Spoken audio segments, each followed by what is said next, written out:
Good morning, everyone, and welcome to Tech Day 2020. The title of this session is Careers in Cybersecurity.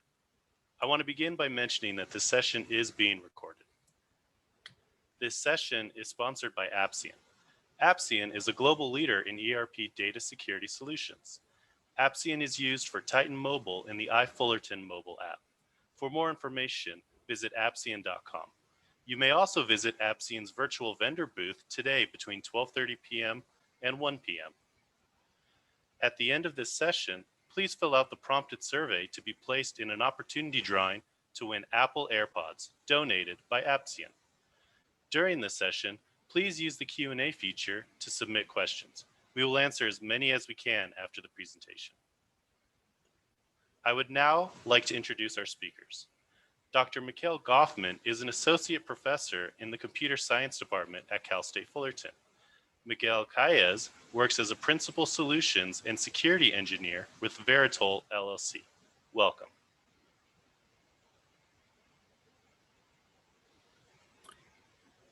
Thank you very much, Anthony. And Miguel, would you like to share your screen with the slides? Sure thing. Yep. And thanks for having me here. I really enjoy speaking with this audience.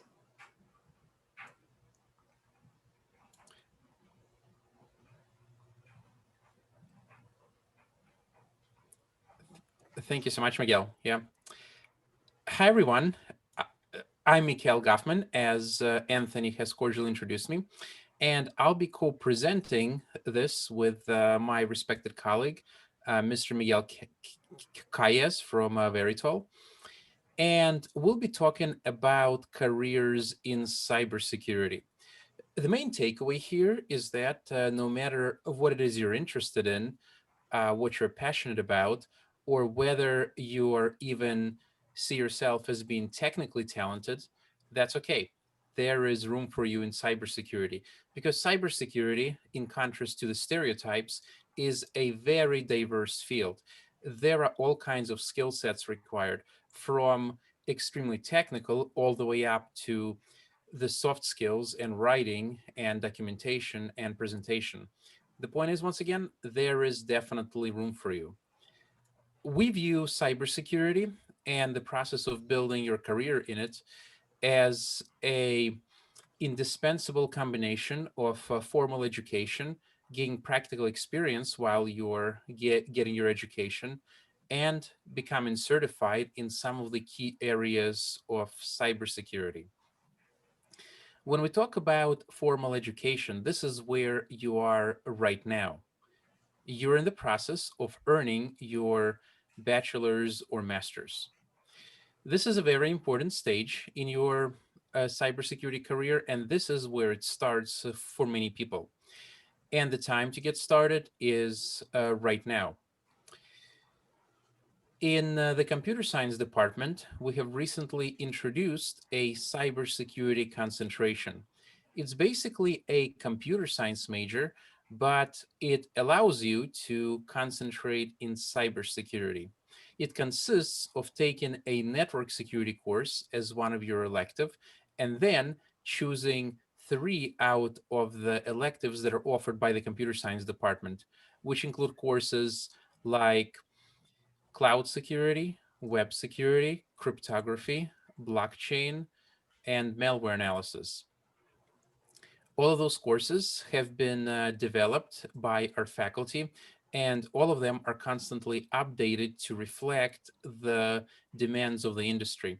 In fact, the vast majority of them have been developed in consultation with people like Miguel, who are at the forefront of industry and have an idea of what the industry is expecting. Now, something that is very much indispensable and something that most students lack when they graduate is experience.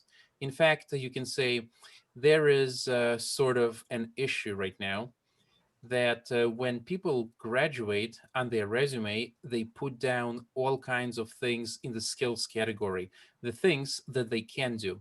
However, oftentimes they're a bit thin on the things that they done. So the key to becoming attractive to the future employers is while you're in college, do your best to gain practical experience. Now, when the students hear the word practical experience, oftentimes they think of internships. Now, although internship is definitely a very valid and one of the most viable forms of practical experience, it is by far is not the only thing. One of the powerful ways to gain experience that is very much appreciated by the companies is taking part in competitions. Take, for example, the CPTC, the Collegiate Penetration Testing Competition. It's being held every year and it focuses on penetration testing. In other words, the field, which is of growing popularity right now, where companies hire ethical hackers to actually hack their networks to see how good they are. And even if you're not adept at any of this, even if the word penetration testing sounds mysterious and, for lack of a better word, scary, you can always learn this stuff. And before, I had students who started with nothing, and then within a few months, they were able to be relatively proficient in penetration testing. It's really a matter of being proactive. It's really a matter of learning. It's really a matter of wanting and then committing yourself to doing something. Another one is the CCDC competition. Unlike CPTC, which focuses on cybersecurity attacks, CCDC focuses on cybersecurity defenses. Sometimes we refer to those as red teaming and blue teaming. Attacks are the red teaming and defense are the blue teaming. So participating in those competitions can definitely help you quite a lot with gaining real world experience. Those names are known to the industry employers, and seeing that you participated in them will tell them that you are proactive. Another great opportunity is the bug bounty. And the bug bounty is a, you can say, a sort of a competition where many different security experts compete to find bugs in the existing software. And if you succeed finding a bug, and that bug is considered to be sufficiently important by the company in whose software you find a bug, they will pay you money. And there are many well known bug bounty events hosted by all kinds of parties. For example, HackerOne is pretty famous. If you put that on your resume and you have that on your profile and say LinkedIn, that could be a very powerful thing as well. Now, one of the things which you may be asking is, okay, I mean, I understand, but all those things they require, a lot of learning, preparing, and to some degree luck. How can I gain experience right now, or how do I start on my journey in gaining practical experience? Well, right here at CSUF in the computer science department, we have a club called Offensive Security Society, or OSS. They have competed in CPTC before. They are planning to compete in CCDC. In fact, we have won in 2018. We won the CPTC National, the second place, coming only second after Stanford. And I'm proud to say that many judges thought that our presentation was better than Stanford's. So it was anybody's call. So if you join OSS right now, you can start on your journey towards gaining practical experience and learning about cybersecurity. Weekly, they have workshops where they talk about all of those topics. They also learn about concrete tools and techniques which you can start using today. Cybersecurity folks, I know the pop culture makes it look mysterious. It makes it look as very elitist, something that is accessible to only the few. But it's just not true. This could be you. This can absolutely be you. Okay. And of course, summer internships or any kind of internship you can find is definitely great. One of the challenges of internships that I found these days is because, aside from the economy making internships difficult to get, there is the issue of a lot of companies requiring you to have experience to get an internship. All right. And it kind of creates this vicious cycle where everybody expects you to have experience, but nobody is willing to grant you the opportunity to gain that initial experience. This is not all companies, but this is happening more and more. But the point is, you can gain practical experience in more ways than just getting an internship. And a lot of them are accessible to you right now. And I literally mean right now. Another thing which you can do while you're in college is to focus on earning the cybersecurity certifications. And for a lot of them, you can study yourself, you can take online courses. There are so many free resources available, it's amazing. And although there are too many certifications to talk about in this brief presentation, and I don't want to take any time away from my colleague, but I'll mention a few very briefly. Security Plus, Network Plus, um, and and a lot of other pluses from CompTIA. They are great entry-level certifications, and I'm currently mentoring a student from Troy High School, and I learned that they graduate from high school already holding the CompTIA Security Plus and Network Plus, and also a CCNA certificate from Cisco. This, folks, if high school students can do this, so can you.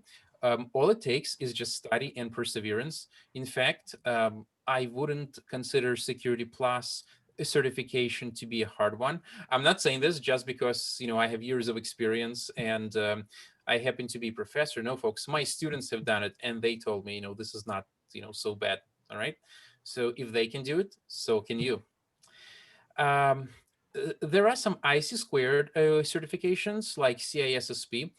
Uh, they are definitely great and they are taken by some of the security manager elites, but they usually require you having a few years of experience behind your belt. But fortunately, some certifications like the CISSP, um, of which I'm the holder, now they allow special provisions for people like you. You can become a sort of like a conditional CISSP if you pass the exam, and then they allow you to gain the experience after that. GX certifications are also similar to the CISSP, but they are higher level. They also require a little bit more experience. Similar with EC Council. So a good way to start would be with CompTIA and Cisco certificates, and then work your way up to IC Squared, EC Council, and GIAC. Last but not least, before I hand over to Miguel, is that keep an active GitHub. Keep getting involved in the cybersecurity community. I have previously discussed this with Miguel, and Miguel agrees that nowadays, oftentimes your GitHub could be your resume, because that's something that irrefutably shows your experience. Look into what the cybersecurity community is doing nowadays. Look at the problems that need solving. If you're a computer scientist, try developing a script, a program, something that can help other people. It doesn't have to be anything complicated. In fact, you were doing a penetration test and you decided that something just takes too much time and is repetitive work, and you wrote a script for that.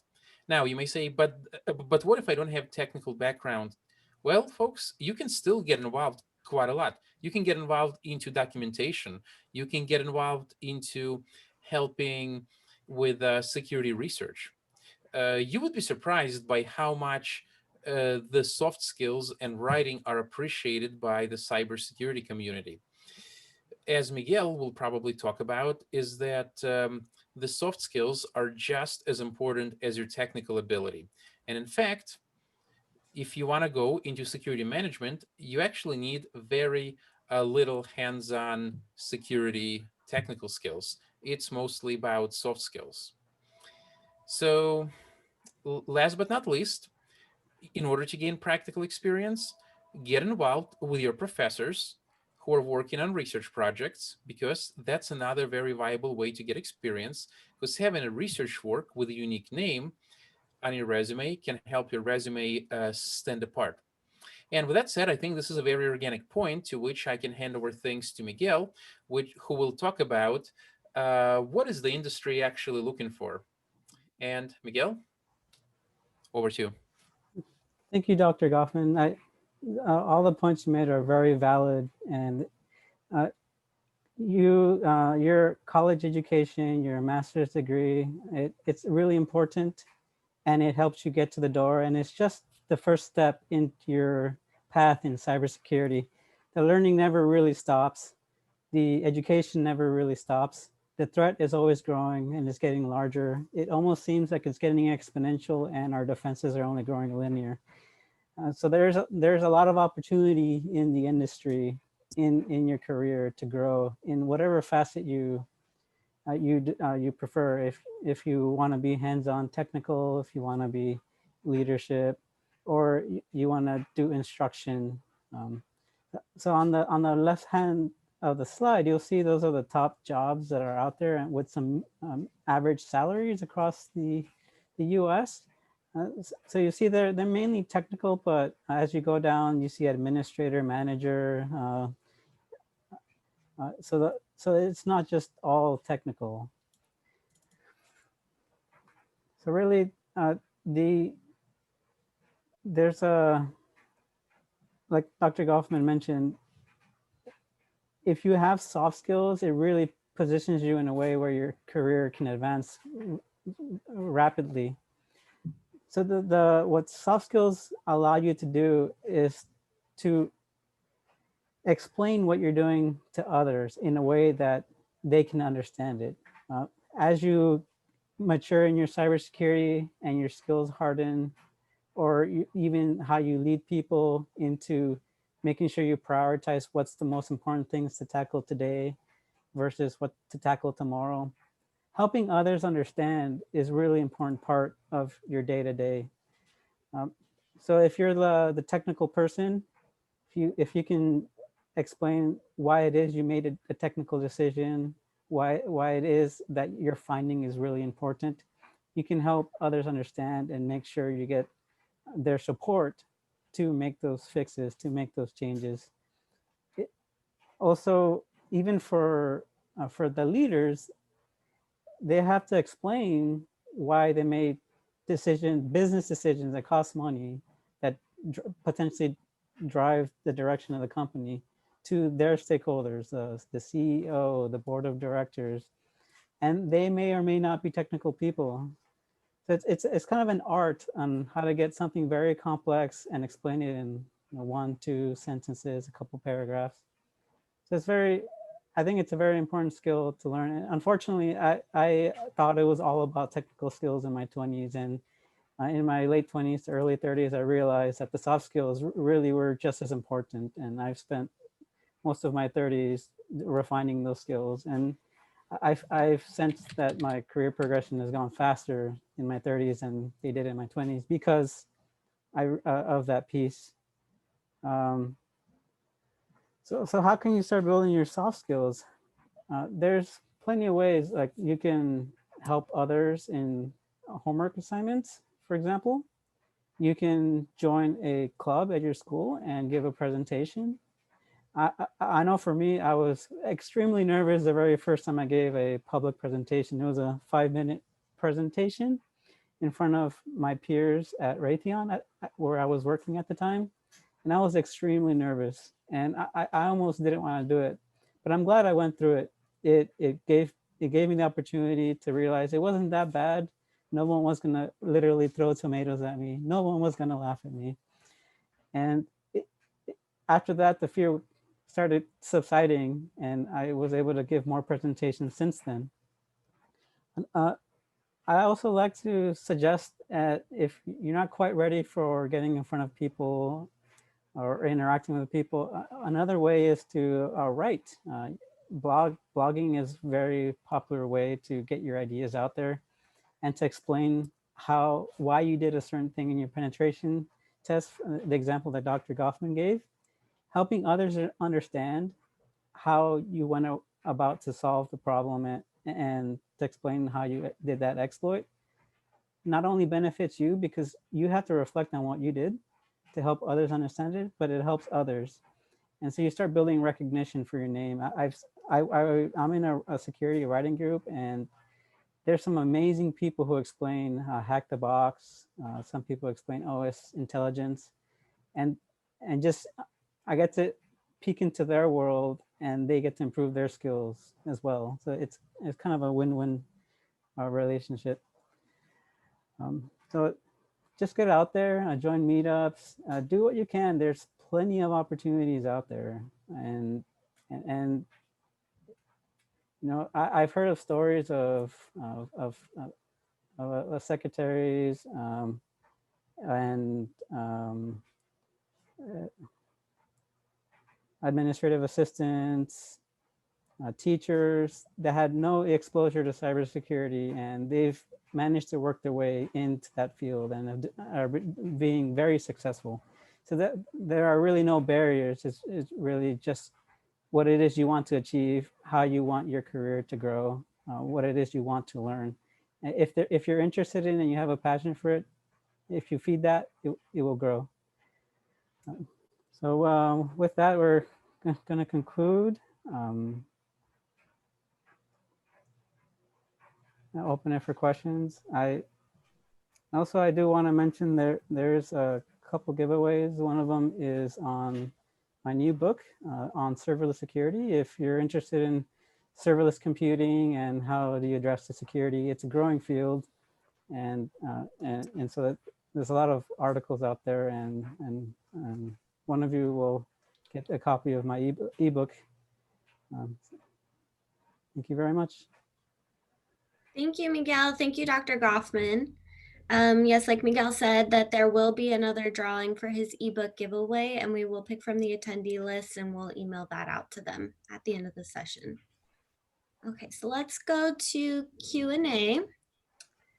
The first question from Anonymous: how do I learn how to explain things so that other people can understand it?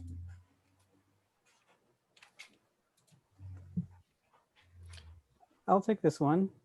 It's really kind of write it to yourself in a paragraph. And if you can tell your story in a paragraph, you're on the way. It also helps to understand who you're speaking with, about audience. If it's a very non-technical person, you might have to spend 1 or 2 sentences creating a background or explaining the premise of what it is you're trying to get to, and then explain what it is you need to. If they already are technical, it's using terms and their way of speaking, how you address that.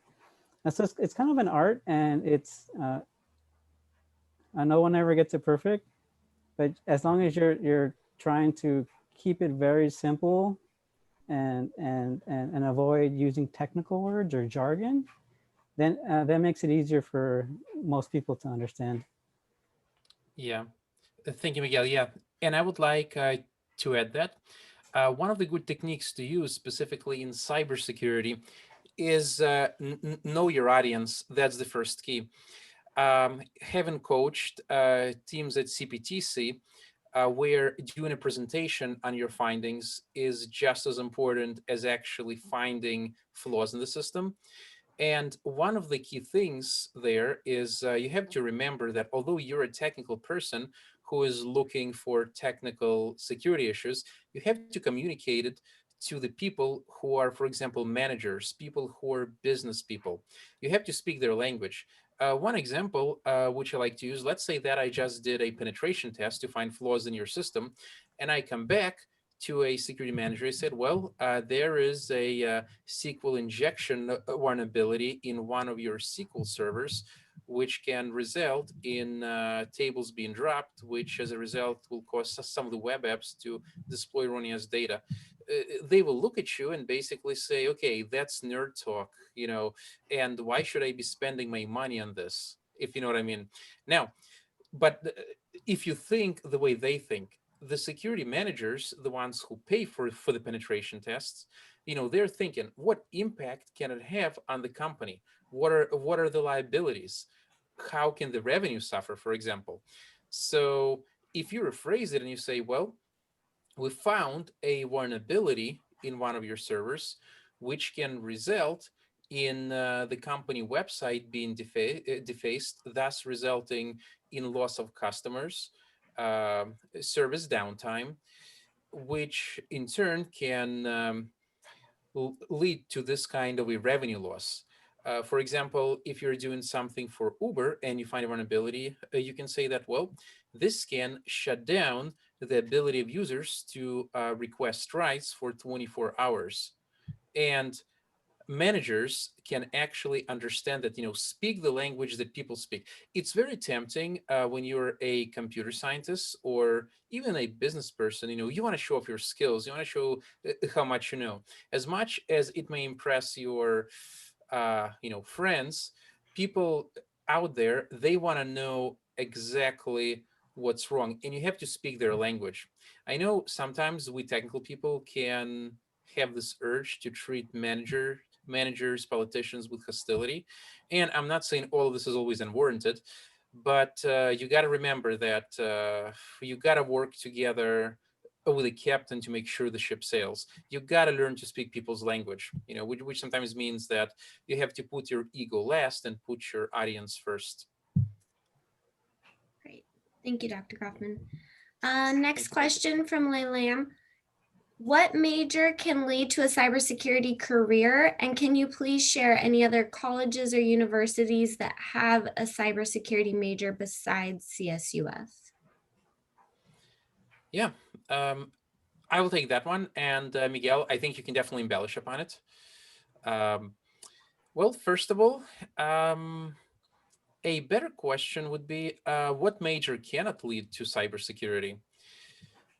If you're a technical person, for example, a computer scientist or an engineer, definitely you can go into cybersecurity.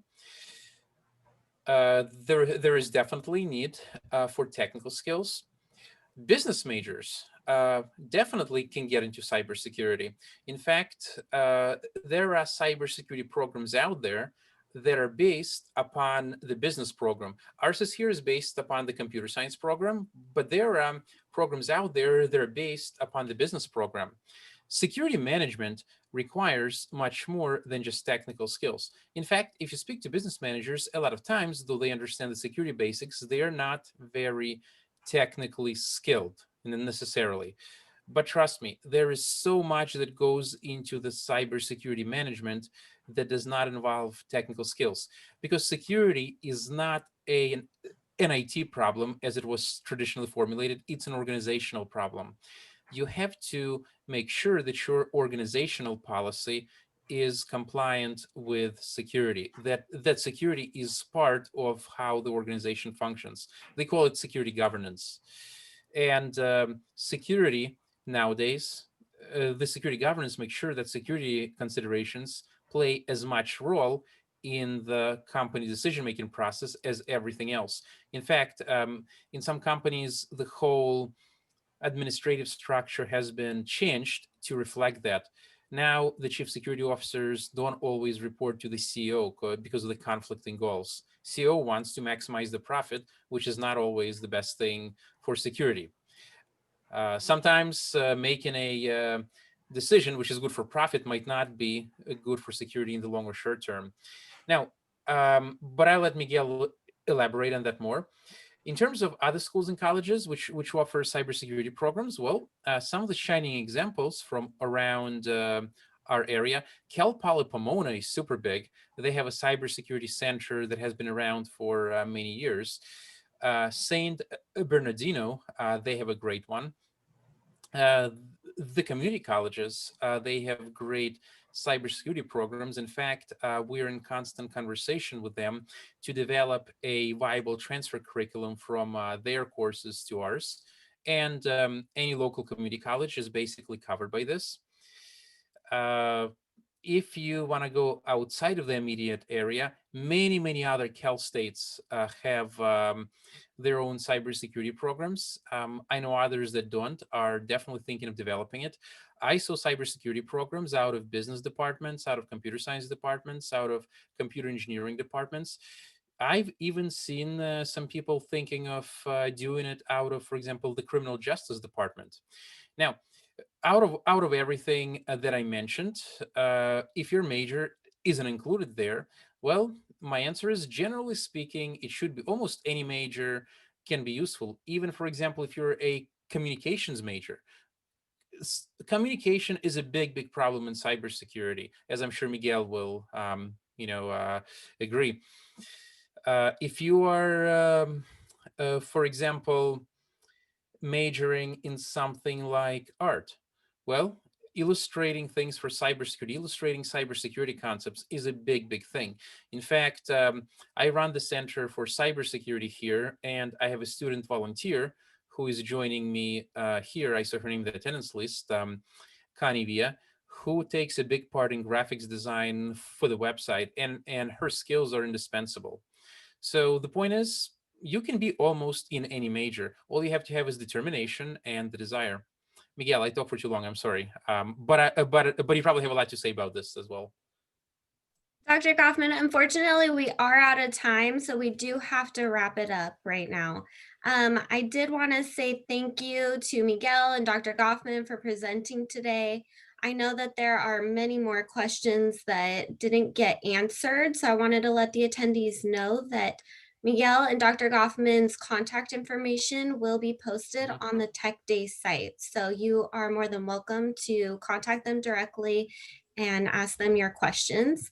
Just another reminder, please take the survey at the end of the session to win Apple AirPods, a chance to win Apple AirPods donated by Apsian.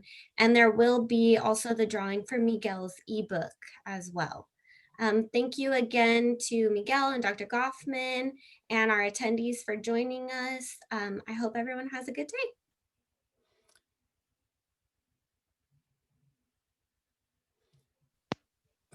Thank you, Carly. Thank you very much for having me. Okay. Carly, you can end.